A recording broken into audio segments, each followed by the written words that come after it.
Neemias, capítulo 13.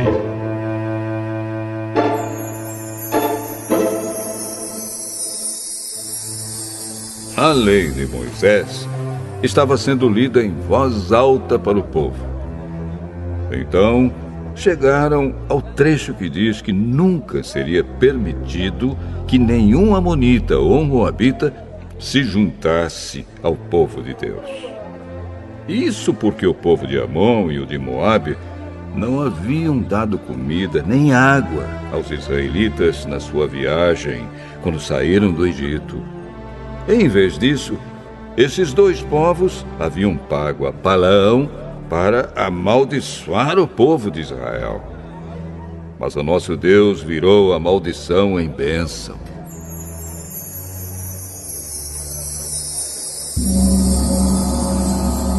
Quando os israelitas ouviram a leitura dessa lei, eles expulsaram os estrangeiros do meio deles. Antes desses acontecimentos, o sacerdote Eliasibe, que era o encarregado dos depósitos do templo, havia se ligado com Tobias por laços de parentesco. Por isso, havia deixado que Tobias usasse uma sala grande, onde antes eram guardadas as ofertas de cereais e de incenso, os objetos usados no templo, as ofertas para os sacerdotes e a 10ª parte dos cereais, do vinho e do azeite, dados para os levitas, para os músicos e para os guardas do templo. Porém, quando isso aconteceu, eu não estava em Jerusalém, porque no ano 32 do reinado de Artaxerxes, na Babilônia, eu havia voltado para lá a fim de dar ao rei um relatório. Mas, depois de algum tempo, ele deixou que eu voltasse. Então, voltei para Jerusalém e fiquei sabendo do mal que Eliasibe havia feito, deixando que Tobias usasse uma sala do templo.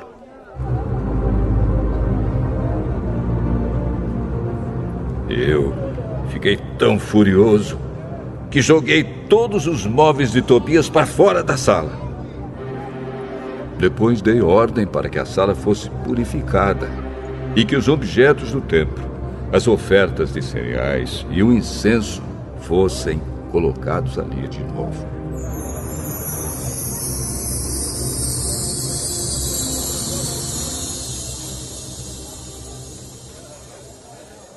Eu soube também que os músicos do templo e outros levitas haviam saído de Jerusalém e voltado para suas fazendas, porque o povo não estava dando o suficiente para o sustento deles. Então, repreendi as autoridades por deixarem que o templo ficasse abandonado. Depois trouxe de volta para o templo os levitas e os músicos e os coloquei de novo nos seus postos. Aí, todo o povo de Israel começou de novo a trazer para os depósitos do templo a 10ª parte dos cereais, do vinho e do azeite. Eu encarreguei de tomar conta dos depósitos os seguintes homens: o sacerdote Selemias, Zadok, o escrivão, e um levita chamado Pedaías. E como ajudante deles pus Hanã, filho de Zacur e neto de Matanias. Eu sabia que podia confiar nesses homens e que eles seriam honestos na divisão dos mantimentos com seus colegas de trabalho.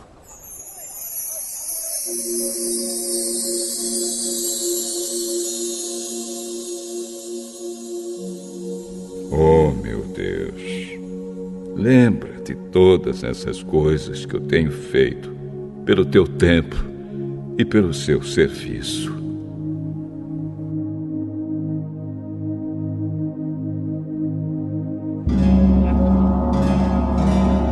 Naqueles dias, eu vi que em Jerusalém havia gente que no sábado pisava uvas para fazer vinho.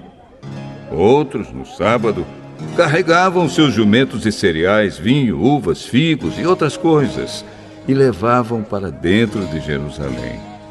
Então dei ordem para que não vendessem nada no sábado.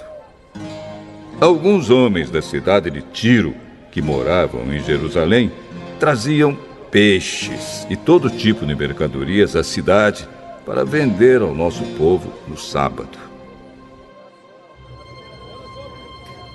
Então, eu repreendi as autoridades dos judeus e lhes disse: vejam só que coisa errada vocês estão fazendo.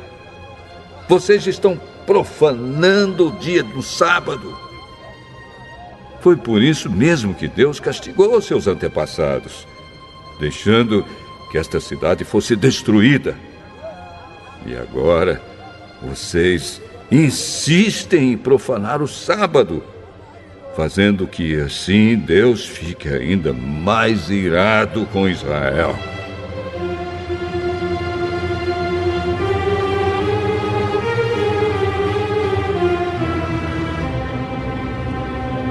Portanto, ordenei que os portões da cidade fossem fechados antes que começasse cada sábado, logo que fosse ficando escuro, e que não fossem abertos de novo até que o sábado terminasse. E coloquei alguns dos meus homens nos portões, para que nenhuma carga fosse levada para dentro da cidade no sábado. Uma ou duas vezes, os negociantes que vendiam todo tipo de mercadorias passaram a noite de sexta-feira fora das muralhas da cidade. Mas eu os avisei: não adianta vocês passarem a noite do lado de fora das muralhas, esperando pela manhã. Se vocês fizerem isso de novo, eu usarei a força. Daí em diante, eles não voltaram mais no sábado.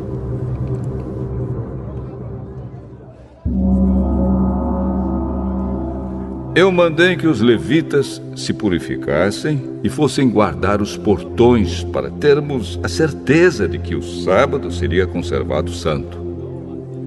Oh, meu Deus, lembra de mim por isso também. E tem piedade de mim por causa do teu grande amor.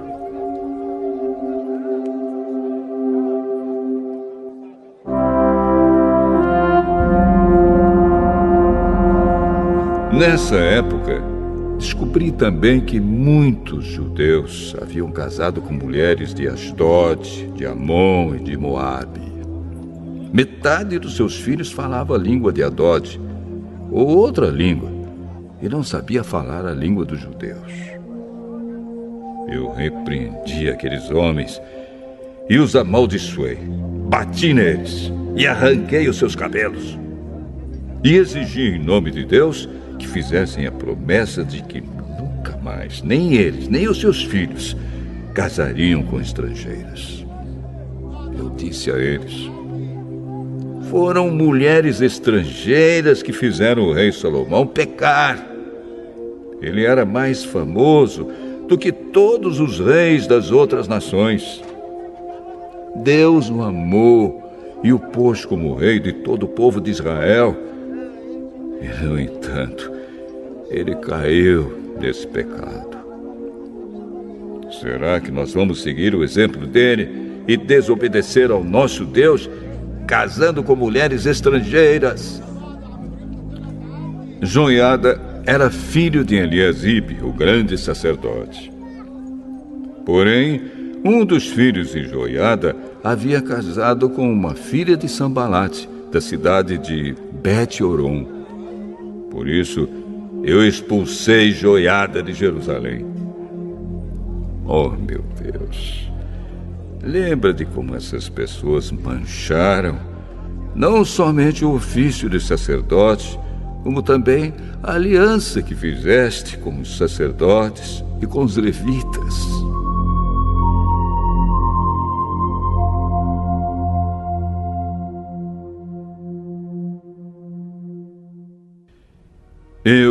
purifiquei o povo de tudo o que era estrangeiro. Fiz regulamentos para os sacerdotes e para os levitas, a fim de que cada um soubesse qual era a sua tarefa. Organizei o fornecimento da lenha a ser usada nos sacrifícios, para que fosse trazida no tempo certo. E fiz regulamentos a respeito das ofertas dos primeiros cereais e das primeiras frutas colhidos pelo povo.